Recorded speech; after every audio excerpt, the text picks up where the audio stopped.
오늘은 창세기 32장 21절에서 28절까지 묵상하겠습니다.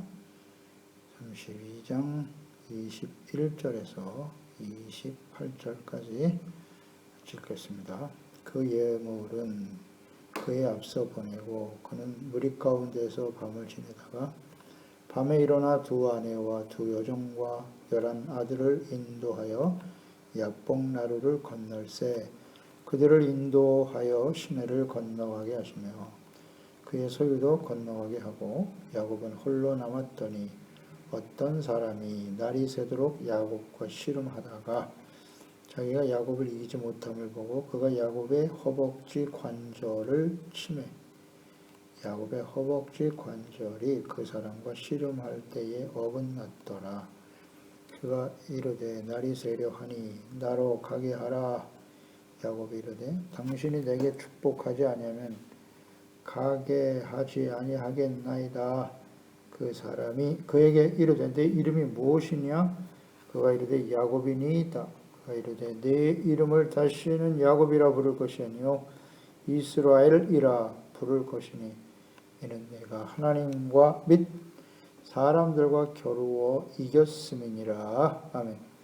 옛사람에서 새사람으로 하나님의 말씀에 순종하여 조상의 땅, 약속의 땅으로 돌아온 야곱, 자신을 미워하고 죽이려고 했던 형 에서와의 만남과 화해를 위한 그 야곱의 겸손과 진실한 태도, 그 과정에서 우리는 형제 우애와 사랑으로 연합하려고 하는 그의 모습을 볼 수 있었습니다. 이 구원의 언약, 아브라함과 야곱, 이삭과 야곱으로 이어진 이 구원의 언약을 계승하고 복의 근원이 되어야 하는 야곱, 하나님의 다신을 받으며 약속의 땅에서 살아가야 할 야곱과 그의 백성들이죠. 후손들이 반드시 실천해야 할 일이 뭐냐? 형제 우애와 사랑입니다. 하나님 사랑과 이웃 사랑의 구체적 실천이다 하는 것을 우리가 묵상하게 되었는데요. 이어서 21절 23절에 야곱은 형 에서의 마음과 감정을 풀고 화해할 수 있도록 예물로 드려진 한 떼를 먼저 보냈어요. 그리고 가족들과 함께 야복나루를 건널 때 가족들을 일단 먼저 보내고 야곱은 홀로 뒤에 남았다 그랬습니다.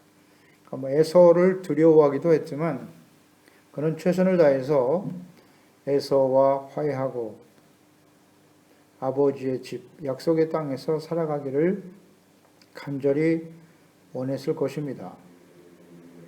야복나루에 남아 어떤 사람과 씨름을 했다 하는 내용이 나와 있죠. 이 야복나루, 야복이라고 하는 말은 히브리의 야바크, 싸우다 라는 말에서 유래된 것인데요. 그러니까 야곱이 이곳에서 천사와 씨름하였기 때문에 붙여진 이름으로 보입니다. 그러니까 이 야복은 요단강으로 흘러가는 시내인데요. 갈릴리 호수와 사해의 중간 지점에 위치해 있습니다. 야복을 건너면 바로 세겜입니다. 세겜을 맞은편에 두고 있는 곳이었다.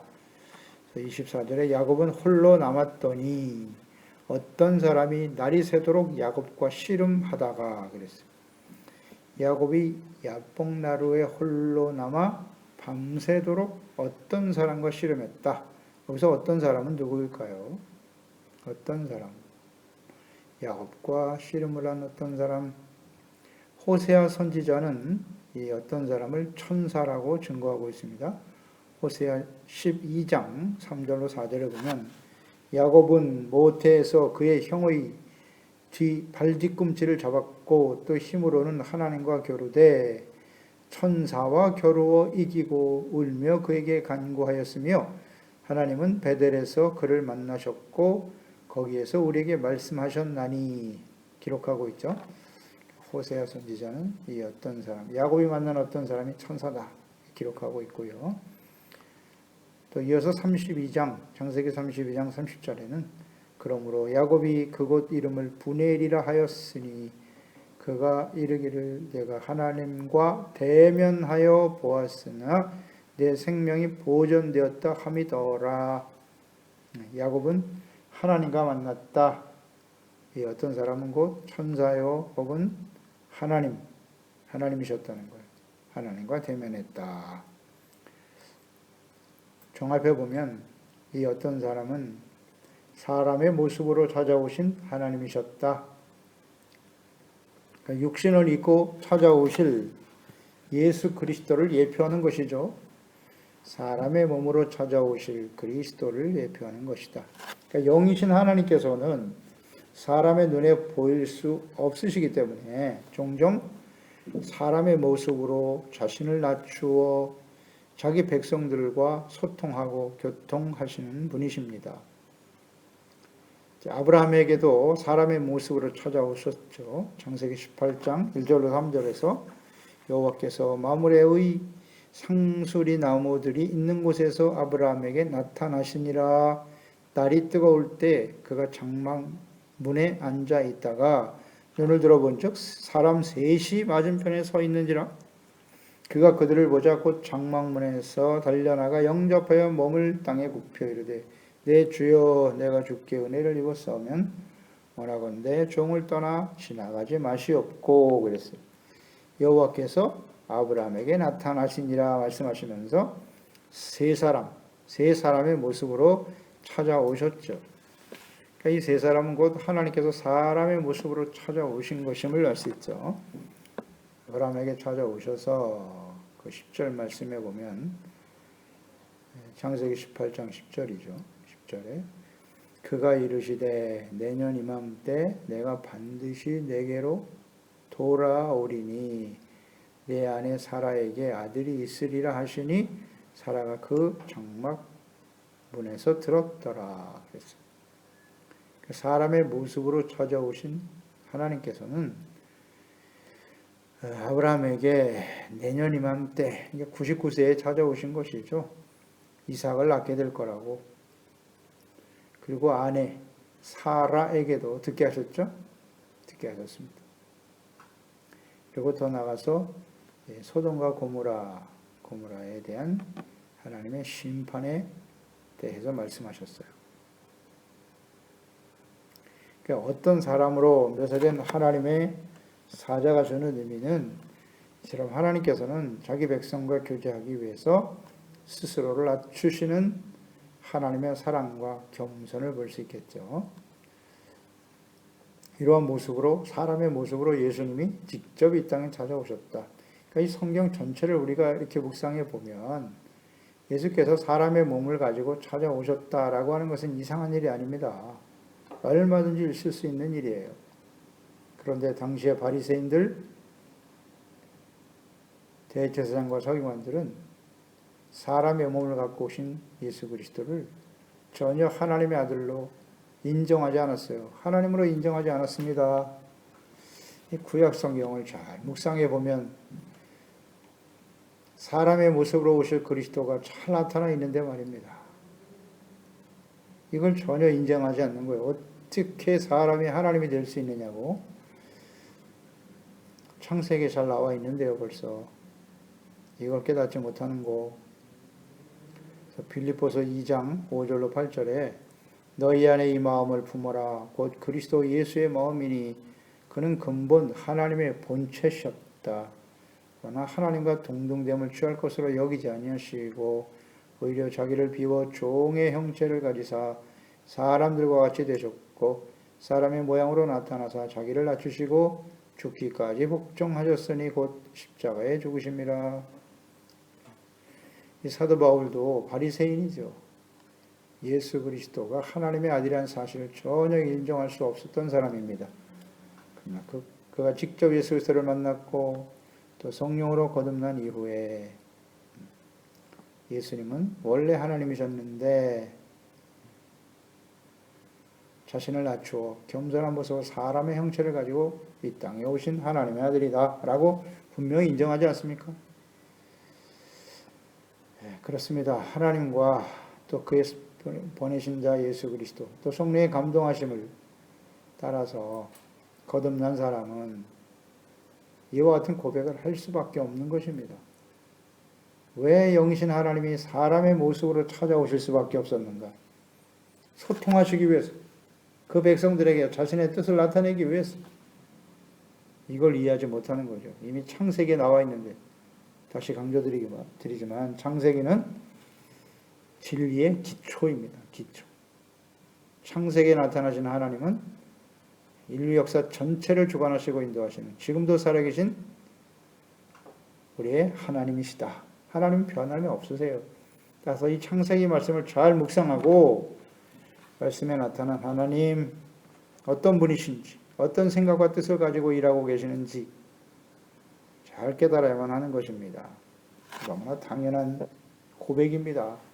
사람의 몸으로 얼마든지 찾아오실 수 있어요. 하나님께서 25절에 자기가 야곱을 이기지 못함을 보고 그가 야곱의 허벅지 관절을 치매 야곱의 허벅지 관절이 그 사람과 씨름할 때 어긋났더라. 야곱이 하나님과의 씨름을 하고 있었다. 어떤 사람은 하나님의 사자, 하나님이신데 하나님과 씨름하는 야곱. 이 야곱이 지금 씨름하고 있는 의미는 무엇이냐면, 야곱이 지금 에서를 두려워하며 예물과 가족들을 먼저 보내고 자신은 지금 홀로 남아서 이 하나님 앞에 간절히 기도하는 모습이라고 볼 수 있습니다. 씨름했다. 하나님과. 그러니까 하나님 앞에서 간절히 기도하는 모습. 이것이 맞는 것이에요. 그래서 하나님의 말씀을 순종하여 조상의 땅, 약속의 땅으로 들어가기 위해서는 반드시 극복해야 하는 두려움의 대상이 바로 에서입니다. 이 에서와 만나서 어떻게 하면 화해할 수 있을까? 이를 위해서 지금 하나님 앞에 간절히 기도하는 것입니다. 이 씨름은 기도의 의미라고 보면 돼요. 그러니까 이 지금 야곱이 하나님과 씨름하고 있는 이 장면, 하나님의 뜻에 복종해야 하지만 현실은 두려움의 상황이었단 말이죠. 이것은 마치 예수께서 십자가의 죽음을 앞두고 겟세마네에서 간절히 기도하시는 예수님의 모습과 같지 않습니까? 누가복음 22장 41절 44절에 보면 그들을 떠나 돌 던질 만큼 가서 무릎을 꿇고 기도하여 이르되 아버지여, 만일 아버지의 뜻이거든 이 잔을 내게서 옮기시옵소서. 할 수만 있으면 이 고난의 잔을 좀 옮겨달라는 것이에요. 그만큼 고통스럽고 힘든 상황이었죠. 그러나 내 원대로 마시옵고 아버지의 원대로 되기를 원하나이다 하시니 천사가 하늘로부터 예수께 나타나 힘을 더하더라. 예수께서 힘쓰고 애써 더욱 간절히 기도하시니 땀이 땅에 떨어지는 핏방울 같이 되더라. 간절히 기도하셨어요. 예수님께서는 십자가를 지기 위해 오신 거 분명히 맞습니다. 그 뜻을 쫓아 이 땅에 사람의 몸으로 보내심을 받았어요. 십자가를 지시는 것이 하나님의 뜻임을 알고 있었죠. 그러나 십자가를 지는 일은 너무나 고통스러운 일이에요. 죄가 없으신 하나님의 아들이 세상의 모든 사람들의 죄를 짊어지시고 악한 죄인이 되어 십자가에 죽으셔야 하는 참으로 견디기 어려운 일이죠. 그래서 할 수만 있으면 내게서 옮기시기를 원하지만 그러나 아버지의 뜻대로 되기를 원합니다. 복종하는 기도죠. 그 기도가 얼마나 간절했는지 땀방울이 핏방울과 같이 되었더라. 이렇게 하나님 앞에 좀 간절히 기도하는 거예요. 이 야복강 나루에서 야곱이 하나님과 씨름하는 장면, 밤새도록 씨름하지 않습니까? 이건 하나님 앞에 주님의 뜻을 순종하여 약속의 땅, 조상의 땅으로 들어가기 위해서 애써요. 두려움을 극복하기 위해 간절히 기도하고 있는 야곱의 모습임을 알 수 있습니다. 이렇게 간절히 기도하신 후 예수님은 십자가를 지셨고 십자가에 죽으셔서 구원을 완성하신 예수님을 하나님께서는 다시 살려내셨죠. 부활하게 하시는 겁니다. 그래서 이 야복강 나루에서 야곱이 이렇게 하나님 앞에 간절히 기도하고 그의 환도뼈가 부러지는데요. 위골되는 상황을 거친 후에 새로운 사람으로 부활하는 야곱의 모습을 우리는 묵상하게 됩니다.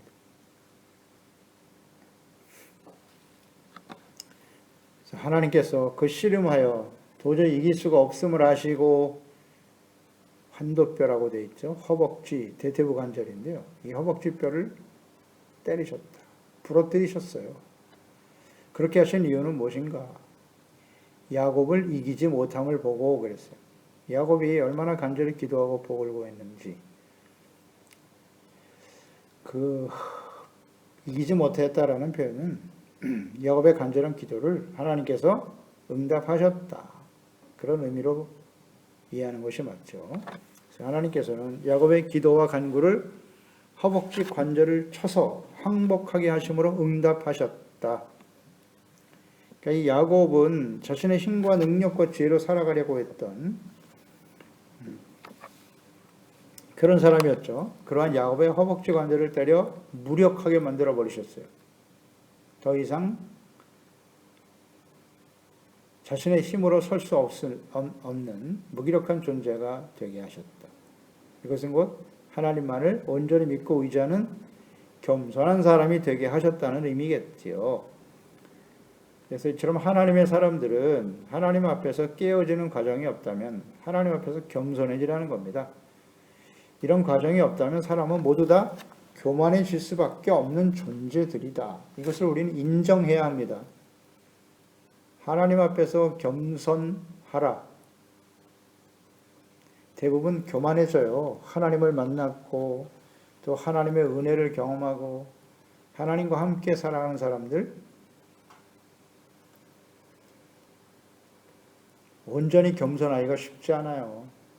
우리가 그 이후에 이스라엘 백성들, 이스라엘 역사를 묵상해 보세요. 처음에는 겸손했으나 하나님의 은혜 가운데 형통하게 되고 번성하게 되면 반드시 교만해지더라.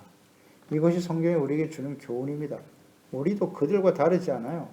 다르지 않습니다. 교만해질 수밖에 없는 존재다. 그래서 이처럼 허벅지 관절이 위골되는 하나님과의 기도, 하나님께 기도하며 자신이 깨어지고 낮아지는, 자신이 얼마나 무기력한 존재인가를 깨닫게 되는 겸손, 이것이 야쁜 나루에서 실험하고 있는 야곱의 의미라고 볼 수가 있겠습니다. 26절에 그가 이르되 날이 세려하니 나로 가게 하라. 야곱이 이르되 당신이 내게 축복하지 아니하면 가게 하지 아니하겠나이다. 날이 세려했다. 즉 밤새도록 하나님과 씨름하며 기도하고 있었던 야곱입니다. 야곱. 나로 가게 하라. 그러니까 씨름이 어떤 환상이 아니라 실제로 하나님과 야곱과 만나서 일어난 실제적인 사건임을 의미하는 것이죠. 밤새도록 이제 그만 나를 가게 하라. 그러니까 사람이라고 표현했던 것은 하나님이 직접 야곱에게 눈에 보이도록 임하셨고 실제로 밤새도록 기도하며 간구했다, 씨름했다 하는 의미입니다. 그리고 밤새도록 이렇게 기다려 주신 거죠. 하나님이 언제든지 그 자리를 떠날 수 있었을 것입니다. 그러니까 야곱이 밤새도록 기도했는데 기다려 주신 목적과 이유는 무엇일까요? 그러니까 야곱, 내가 진정 원하는 게 뭐야?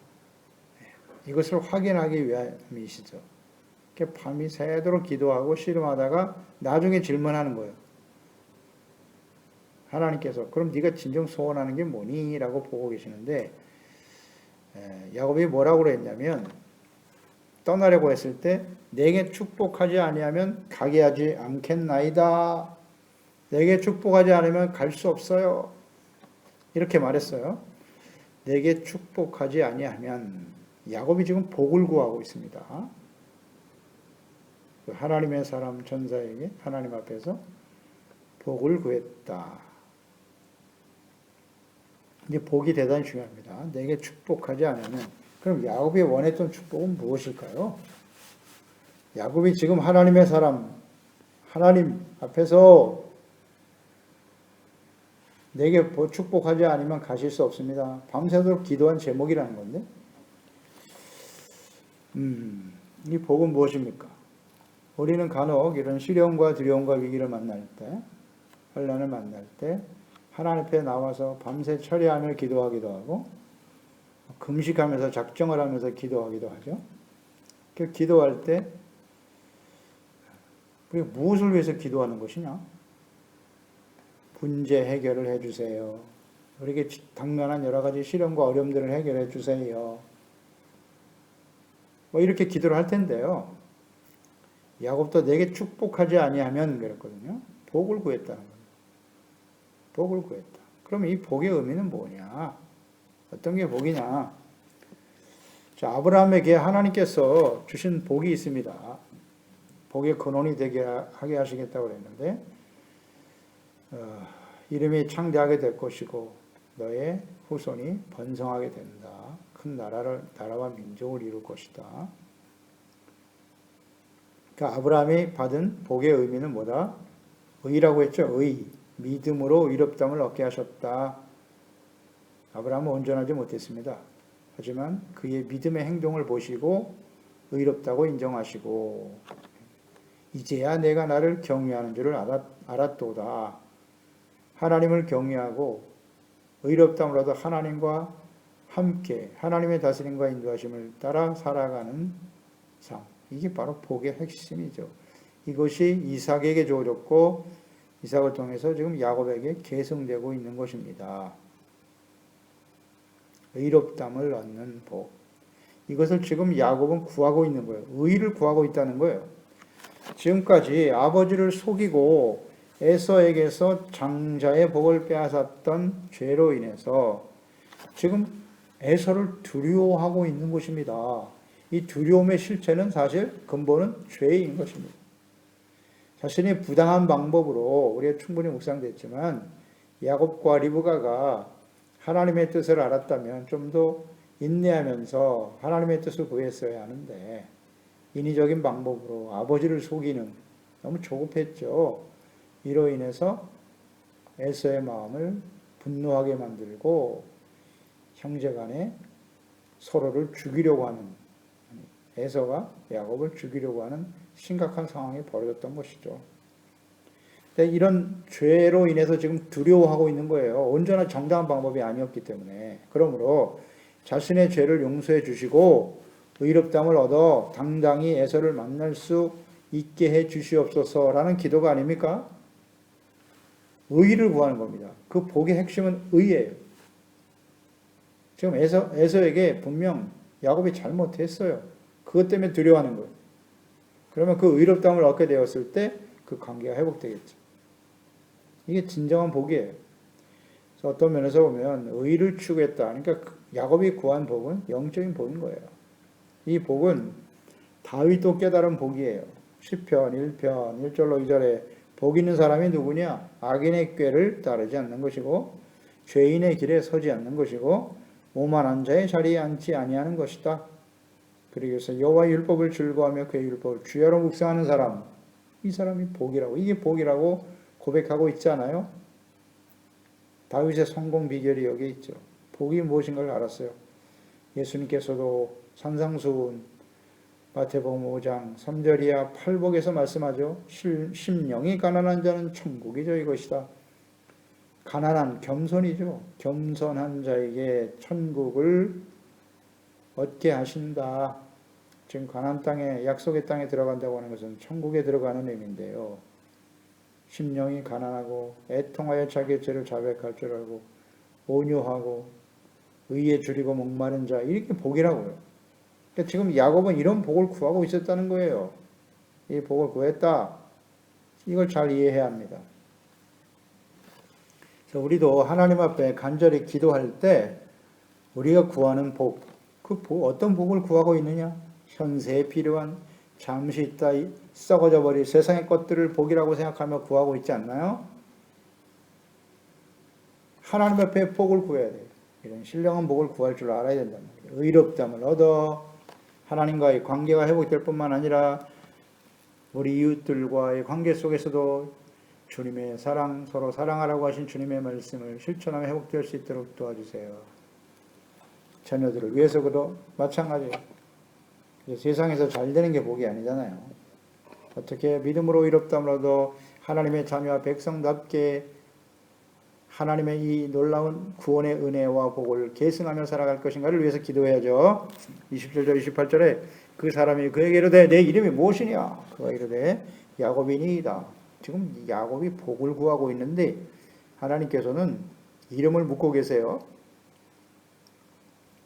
그가 이르되 내 이름을 다시는 야곱이라 부를 것이 아니요 이스라엘이라 부를 것이니 이는 내가 하나님과 및 사람들과 겨루어 이겼음이니라. 야곱이 복을 구하고 있는데 하나님께서는 이름을 바꿔주시네요. 이름을 바꿔주셨어요. 이 이름을 바꿔주는 것이 곧 복이다. 야곱이 구한 복을 이름을 바꿔주시는 것으로 응답하셨단 말이죠. 그러니까 야곱에서 이스라엘로 바꿔주셨는데 야곱이라고 하는 의미는 부끄러운 육체의 욕심을 추구하며 살아왔던 옛사람이에요. 이게 야곱입니다. 이것을 버리고 새 사람으로 살아가게 하시는 하나님. 옛사람을 벗고 새 사람이 되는 게 복이로구나. 그러니까 구원의 언약을 계승해야 할 새 사람 이스라엘로 바꿔주셨어요. 이스라엘이라는 의미는 하나님과 싸워서 이겼다는 뜻이거든요. 싸워서 이겼다. 이것은 곧 구원과 승리의 확실성을 의미하는 거예요. 그러니까 하나님과 싸워 이겼다. 그러니까 하나님과 싸워서도 이겼는데 사람을 두려워하지 말라는 거예요. 내가 지금 에서를 두려워하니 승리에 대한 확신을 주신다고 하는 의미죠. 이스라엘.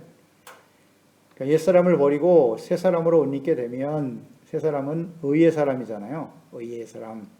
과거의 죄를 다 버리고 하나님께 용서받은 의의 새 사람이 되면 내가 반드시 승리하게 될 것이다. 하나님께서 승리하게 하신다라는 의미죠. 이게 이스라엘입니다. 그러니까 옛사람을 버리고 새 사람으로 살아가라. 이게 복의 핵심이네요. 핵심입니다. 이걸 모르면 안 됩니다. 그래서 야곱은 자신의 허물과 죄로 물든 옛사람의 성품이었어요. 그래서 그가 하나님을 만났고 말씀을 직접 들었지만 여전히 두려움을 주는 현실 앞에서 한없이 나약해질 수밖에 없는 연약한 상태의 사람이 야곱이란 말이죠. 죄로 인해서 하나님 앞에 온전하지 못한 우리의 모습 때문에 현실 앞에 두려워할 수밖에 없는 우리의 연약한 모습이 야곱이죠. 우리가 예수 그리스도를 믿고 야곱이 그랬던 것처럼 구원받아 하나님의 자녀가 되었음에도 불구하고 여전히 현실 앞에서 두려움을 주는 현실 앞에서 나약한 자신의 모습 때문에 괴로워하지 않습니까? 고통스러워하고 있죠. 그러니까 이것을 버리고 이스라엘 이제 하나님과 겨루어 이겼다라고 하는 것은 하나님 앞에서 죄를 이겼다는 거예요. 죄를 버리고 용서받을 때 우리는 의의 사람으로 승리하게 된다. 의만이 승리의 관건이에요. 이스라엘, 그 다음 이후에 이스라엘 역사를 보세요. 이스라엘이 하나님의 언약의 백성임에도 불구하고 왜 주변에 이방인들에 의해서 짓밟혀 전쟁할 때 실패하고 결국 그들의 노예가 되어 살아갈 수밖에 없었나요? 무엇을 상실했기 때문에? 의. 이스라엘은 의가 승리의 관건이에요. 이 의를 상실해 버렸기 때문에 그들은 승리할 수 없었던 거예요. 이스라엘은 야곱을 떠올려야죠. 야복강 나루터에서 야곱이 이스라엘로 바뀌어진 의미를 이해해야죠. 죄를 버리고 옛사람을 버리고 의의 새 사람으로 세워질 때 너희는 승리할 수 있는 거야. 이게 중요한 진리네요. 에베소서 4장 22절 24절입니다. 너희는 유혹의 욕심을 따라 썩어져가는 구습을 따르는 옛사람을 벗어버리고 오직 너희의 심령이 새롭게 되어 하나님을 따라 의와 진리의 거룩함으로 지으심을 받은 새 사람을 입어라. 여기 너희는 누굽니까? 예수 그리스도를 믿고 구원받은 하나님의 자녀들입니다. 이스라엘. 너희는 유혹의 욕심을 따라 썩어져가는 구습 옛사람을 벗어버리라는 겁니다. 끊임없이 우리는 옛사람의 영향을 받을 수밖에 없어요. 야곱이 베들에서 하나님을 만났고 하나님에 의해서 20년 동안 연단을 받았으나 야복강 나루터에서 두려워하고 있잖아요. 이게 우리의 모습이에요. 옛사람을 이제 벗어버려 오직 심령으로 새롭게 되어야 한다. 하나님을 따라 의와 진리의 거룩함으로 지으신 새 사람을 입을 때 우리는 승리할 수 있게 된다는 사실. 우리에게 다가오는 시련, 두려움을 주는 상황들이 있습니까? 야곱에서 이스라엘로 바뀌는 진정한 복, 이게 진정한 복이에요. 우리가 세상에서 얼마나 대단한 사람이 있고 하나님이 나에게 능력을 주셔서 이 어려움을 능히 이기게 하시고 저 사람들을 물리치게 하소서, 그게 복이 아니라 옛사람을 버리고 새 사람, 하나님을 믿고 의지하는 겸손한 사람, 의의 사람으로 세워지는 것, 이것이 진정한 복이죠. 이걸 끊임없이 우리는 구해야 돼요. 그럴 때 하나님은 응답하시고 하나님의 구원의 놀라운 승리와 영광을 우리에게 허락해 주실 것입니다. 기도하겠습니다. 하나님 아버지, 오늘도 주의 말씀을 묵상합니다. 야곱이 하나님을 만났죠. 20년 동안 연단의 시간을 거쳤어요. 하나님이 말씀하시고 명령하심으로 순종하여 조상의 땅, 약속의 땅에 서게 되었습니다만 자기를 죽이려고 했던 형 에서와의 만남, 화해, 상당히 두려운 현실이죠. 그러나 반드시 거쳐야만 하는, 극복해야만 하는 과정이었는데 이 상황 속에서 야곱이 하나님과 만나 씨름하는 것을 묵상하게 됩니다. 그래서 이 씨름이 곧 하나님 앞에 기도하는 모습일 텐데 밤새도록 야곱이 기도했을 때 이제 그에게 야곱이 분명히 하나님을 만나서 그가 고백하며 밤새 기도한 제목이 뭐냐면 내게 축복하지 않으면 가게 하실 수 없다. 복을 구했어요, 야곱이. 그 복이 무엇이뇨? 그렇습니다. 의롭다함을 얻는 것입니다. 옛사람을 벗어버리고 새 사람으로, 의의 새 사람으로 변화되어질 때 이 싸움에서 승리할 수 있다는 거죠. 이건 중요한 진리입니다. 그랬을 때 야곱의 복을 구했을 때 하나님께서는 야곱의 이름을 바꿔주셨어요. 야곱에서 이스라엘, 네가 하나님과 싸워서 이겼다. 의가 회복되어질 때 에서와의 만남, 과거의 죄악으로 인해서 형과의 관계가 단절되고 화해가 깨어지고 말았는데요. 평화가 깨어졌는데 의롭다함을 얻는 것이 복이고 새 사람이 되어질 때 승리할 수 있을 것이다. 예수 그리스도 안에서 구원받은 우리에게 주신 하나님의 놀라운 교훈과 지혜를 항상 잊지 않게 하시고 하나님 앞에 썩어져가는 구슬 쫓는 옛사람을 벗어버리고 새 사람을 옷 입어야 됩니다. 그러기 위해서는 약복강 나루에서 하나님과 씨름했던 야곱의 모습, 하나님 앞에 진정한 신령한 복을 구하며 간구하며 겸손함으로 의롭다함으로 회복되어지는 우리 모든 지체와 가족들 자녀들이 다 될 수 있게 하여 주시옵소서. 예수님의 이름으로 기도드립니다.